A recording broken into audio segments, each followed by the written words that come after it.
রাত 12টা বাজতে যায়, মালেকুল এসে যায়, এসে দেখে একটা ফকির বাড়ির দরজায় এমন ভাবে সেজদায় পড়েছে যে মালেকুলের যাওয়ার কোনো দিকে কোনো উপায় নাই, সব বেঁধে ফেলেছে। তো তখন দূর থেকে মালেকুল বলছে, বাজায় ফকির তুমি সেজদা তোলো, এ ফকির তুমি সেজদা তোলো। বারবার যখন এই কথা বলতে লাগলো তখন সেজদা তুলে বলছে, এ বাবা তুমি কে? এ ঘরওয়ালা আমাকে রুটি পানি খেতে দিয়েছে, আমি রুটি পানি খাবো, আমার নামাজ হবে, তারপর আমি তোমাকে দরজা ছাড়বো। কে বলো তুমি? বলছে তুমি আমাকে চেনো? আমি কে? বলছে কে তুমি? না আমার নাম মালেকুল। তো কি করবে? না হযরত বিল্লালের জান কবজ করব। পুরো রাত 12টায় টাইম আছে, আল্লাহর হুকুম নড়ে চড়ে না, আর আমি 1 সেকেন্ড দেরি করি না। বললো তাই নাকি? বললো হ্যাঁ। তো তখন আনাকানি করছে, ফকির জানতে পেরেছে মালেকুল চলে এসছে। তখন ফকির বসে ভাই আবারও সেজদাতে যায়, আল্লাহর সঙ্গে এবার কথা বলে। তাই বলছে মওলা তুমি না বলেছ সতী নারী, তো ওই সতী নারীর স্বামীকে কিছু আউ দিতে হবে। তখন আল্লাহ পাক বলল ঠিক আছে, তোমাকে আমি আউ দেবো, 2টো বস্তু রাখবো তোমার কাছে, মেনে যদি নিতে পারো। বলে হ্যাঁ গো আল্লাহ, সব মানা যাবে। তো তখন আবার নীরব হয়ে সেজদায় পড়ল। পেছন থেকে আবার ফকির বলছে, পিছন থেকে মালেকুল বলছে, ফকির তুমি সেজদা তোলো, রাত 12টা এবার বাজতে গেল, আমি ভিতরে ঢুকবো। তখন সেজদা তুলে বলছে, বাবা তুমি বারবার কেন ঘ্যান ঘ্যান করছো? আমার রুটি পানি খাওয়া হবে, তবে দরজা ছাড়বো, নইলে দরজা ছাড়বো না। তো মালেকুল বলছে, কটা রুটি আছে তোমার কাছে? তোমার কাছে কটা রুটি আছে? বলছে 3টি রুটি আছে। বলছে খেয়ে নাও। বলছে আমি কি তোমার কথা মতো খাবো নাকি? আমার কথা মতো আমি খাবো, আমার প্রয়োজন অনুযায়ী। ব্যাস তখন 12টা কিছু পার সামান্য হচ্ছে। তো তখন আল্লাহর দরবারে ও তো বলে রেখেছেই, এবার মালেকুল বলছে, দেখো ফকির আমি জোর করে ঢুকবো, তুমি আমাকে রুখতে পারবে না, টাইম হয়ে গেল, এবার আমি জান কবজ করব। ফকির বলছে তাহলে চলে এসো, যদি পারো তাহলে তুমি চলে এসো। তো এইবার মালেকুল জোর করে ঢুকতে চলল রাবিয়ার ঘরে, বিল্লালের জান কবজ করবে। মালেকুল জোর করে ঢুকতে যায়, ফকিরের হাতে ছিল চিমটে ভাই, এমন ছুরা ছুঁড়েছিল মালেকুলকে। তাই মালেকুল জানলো এ পালায়ে যায়, আল্লাহর আরশে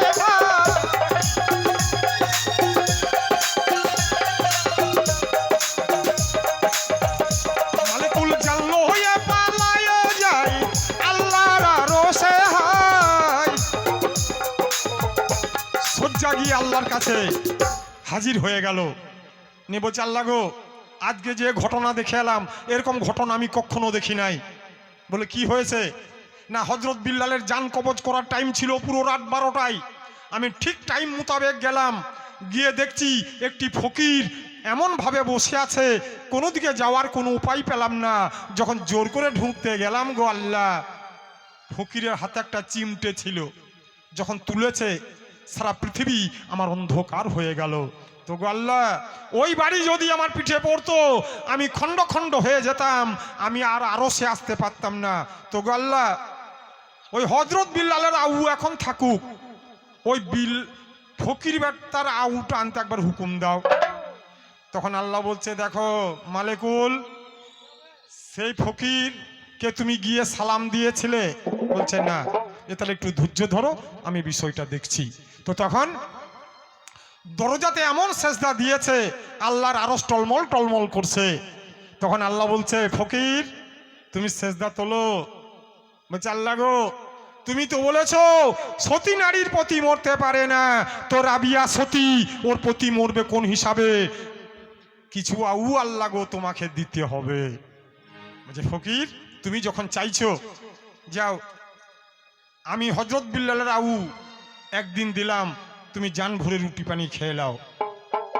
বলছে আল্লাহ গো একদিন দিলে আমি সেজদা তুলবো না। বলছে তাহলে 2 দিন দিলাম, 3 দিন দিলাম, 4 দিন দিলাম, তুমি সেজদা তোলো। বলছে আল্লাহ গো তুমি তো বলেছো সতী নারীর প্রতি মরে না, তো রাবিয়া তো সতী, সে স্বামীর জন্য এই দুনিয়াটাকে ত্যাগ করে দিল।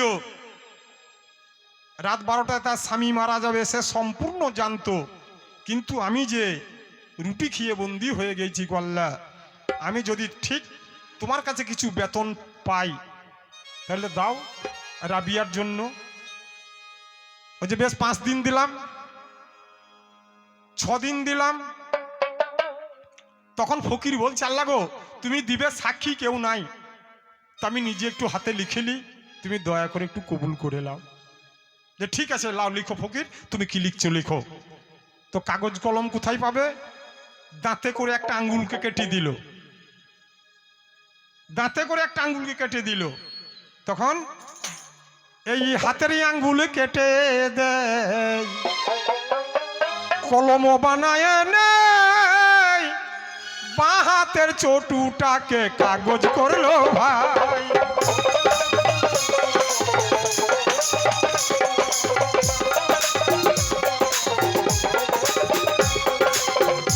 তখন হাতের আঙ্গুল কেটে দেয়, কলম বানায় নেই, বাঁ হাতের চটুটাকে কাগজ করলো ভাই।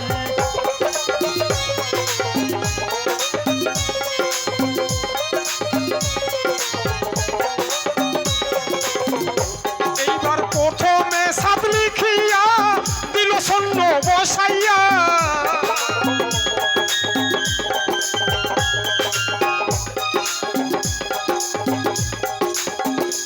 এইবার প্রথমে 7 লিখিয়া দিল শূন্য বসাইয়া। প্রথমে একটি 7 লিখে শূন্য দিয়ে দিল। তখন আল্লাহ বেজার হয়ে গেল, আল্লাহকে বেজার দেখে আবার একটি শূন্য দেওয়ার জন্য যখন হাতটি উঠিয়েছে আর অমনি ধরেছে। বলছে ফকির আর বাড়াবাড়ি করো না, দেখো তুমি যা লিখেছো আমি তাই কবুল করে নিলাম, যাও তুমি এবারে ফিরে যাও। তার মানে 70 বছর আউ কবুল হয়ে গেল। তো খুশি হয়ে তখন এইবার রাবিয়ার কাছে গিয়ে বলছে, বলে শোনো রাবিয়া তাই স্বামী লয়ে থাকবে হাই, 70 বছর আগে তোমার স্বামী মরবে না। বলছে মা রাবিয়া তোমাকে না বলেছিলাম আমাকে ঠান্ডা করলে আল্লাহ ঠান্ডা করবে? তোমাগো তুমি আমাকে ঠান্ডা করেছো, তোমাকে আল্লাহ ঠান্ডা করেছে। তুমি 70 বছর স্বামী নিয়ে মদিনায় ঘরকন্যা করো, এই 70 বছর আগে তোমার স্বামী আর মরবে না। ফকির এই কথাটি বলে গেল গায়েব হয়ে,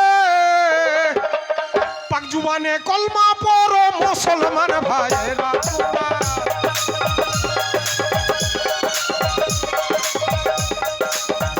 জুবানে কলমা পড়ো মুসলমান ভাইয়েরা, সোনার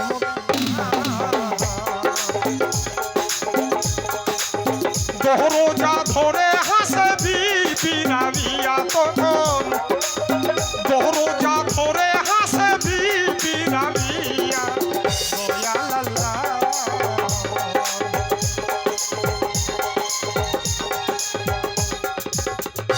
এই কথা বলে ফকির গায়েব হয়ে গেল।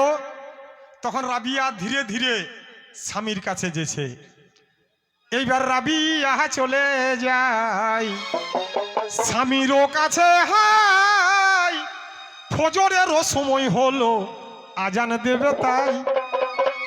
গিয়ে স্বামীকে উঠইছে ধুরমুর করে। তখন হযরত বিল্লাল উঠে বলছে, সে কি বিবি, আমার যে রাত 12টায় ইন্তেকাল করার কথা ছিল, কই আমি তো ইন্তেকাল করি নাই।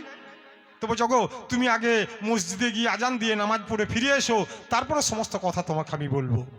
বলো ঠিক আছে। তো তখন আবার পুনরায় এবার চলল আজান দিতে হযরত বিল্লাল। এবার হযরত বিল্লালে চলে যায় মসজিদ ও ঘরে, হাই ফজরের ওই আজান দিয়ে নামাজ পড়ে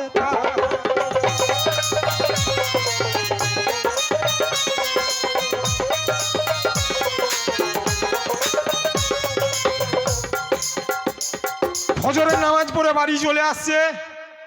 তখন সমস্ত সাহাবারা এবার বলা বলি করছে, নবী আজ কতদিন থেকে বলে বলে আসছে যে আজকে রাতে হযরত বিল্লাল রাত 12টায় মারা যাবে, কই মারা তো যায় নাই, তাহলে নবী এমন কথা কেন বলে? আজকে নবীকে আমরা ধরবো, নবী তো মিথ্যা কথা বলে না, তো কেন বলেছে আজকে ধরবো। নবীর কাছে সব চলে গেল, গিয়ে বলছে হুজুর ওই সোনার চাঁদ মুখে কোনোদিন একটা মিথ্যা কথা শুনি নাই, তা আপনি কতদিন থেকে বলে বলে আসছেন আজকে রাত 12টায় হযরত বিল্লাল মারা যাবে, তো কই মারা তো যায় নাই, ও আজান দিয়ে আবার বাড়ি ফিরে গেল। তখন রাবিয়া কথাটি শুনে সেই গ্রামের মানুষদের কাছে গিয়ে হাজির হয়ে গেল, গিয়ে বলছো গো তোমরা কেউ কিচ্ছু বলো না আমার নবীকে, আমার নবী যা বলেছে সব সত্য। গ্রামবাসী বলছে নবী যদি সত্য বলল তাহলে কই মারা গেল না? বলছে এক ফকিরের কথা মতো আমি আমার স্বামীরাও ফিরে পেয়েছি। তো গ্রামবাসী বলল সেই ফকিরকে আমরা দেখতে চাই, তোমাকে দেখাইতে হবে। তখন উগুর হয়ে পড়ে গেল রাবিয়া, আল্লাহর কাছে কাঞ্চার বলছে গো আল্লাহ তুমি যে ফকিরের দ্বারাতে আমার স্বামীর আউ দিয়েছ সেই ফকিরকে একবার পাঠিয়ে দাও, তাছাড়া গ্রামবাসীকে আমি বুঝাইতে পারবো না আমার নবীকে অন্যরকম ভাবছে, তা আল্লাহ তুমি সেই ফকিরকে একবার পাঠিয়ে দাও। তো বাস এইবার সেই ফকির গ্রামে হাজির। আর সেই 750 মেয়ে প্রথমে বলেছিল বিয়ে করব, তারপর শুনেছে না নবী বেঁচে আছে, সব লাইন ধরে ঝগড়া করতে করতে চলে আসছে। কেউ বলছে আমার সঙ্গে আগে কথা হয়েছিল, আর একটা মেয়ে বলছে না আমার সঙ্গে আগে কথা হয়েছিল বিয়ের। এরকম ঝগড়া করতে করতে এসে মাঝখানে দাঁড়িয়ে গেল।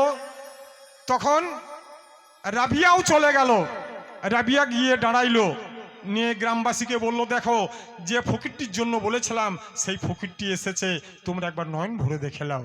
তো তাদেরকে গ্রামবাসীকে নিয়ে গিয়ে মজলিসে দাখিল হলো যখন, তখন একটা মেয়ে বলছে আমার সঙ্গে আগে বিয়ে ছিল কথা, আর একটা মেয়ে বলছে না আগে আমার সঙ্গে। তখন ফকির বিচার করে দিল যে ঠিক আছে আগে কার সঙ্গে বিয়ে হওয়ার কথা হয়েছিল আমি তোমাদের পরীক্ষা করে নেব। তখন সেই ফকির ঝুলাটা নামানো আছে এক জায়গায়, বলছে ও মা তোমার সঙ্গে প্রথম কথা ছিল? বলছে হ্যাঁ বাবা আমার সঙ্গে প্রথম কথা ছিল। বলছে বেশ ওই ঝুলাটা নিয়ে এসো তো আমার কাঁধে লাগিয়ে দাও। ঝুলাটা আনতে যেছে উঠছে না, আবার কেউ যেছে ঝুলা আসছে না। তখন রাবিয়াকে বললো মা রাবিয়া তুমি একটু চেষ্টা করো তো।